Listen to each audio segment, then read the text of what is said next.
हाम्रो बाबु चाहिँ अब पढ्नलाई बिदा लिएर आमासँग लिएर आमा बासँग बिदा भएर छाता होइन छाता उडाएर त गाह्रो भयो अब विदेशतिर पढ्न जाँदैछन्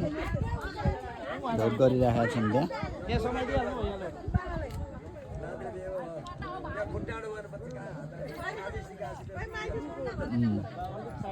बिदा भएर खर्च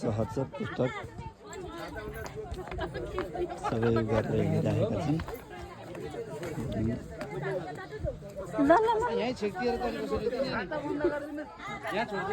आउँदैछन् एकचोटि अब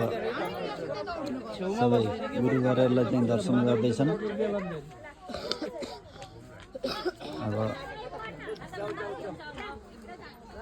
एकछिन है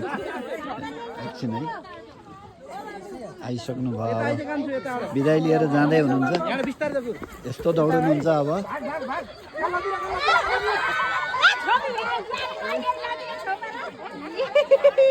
यसरी ल्याउनु भएको छ टमाटर ल्याउनु भयो धेरै टाढा पुग्नु भयो रहेछ मामाको माया फेरि यस्तो हुँदो रहेछ कि लिएर आउनुभयो सर्लकै लानुभयो है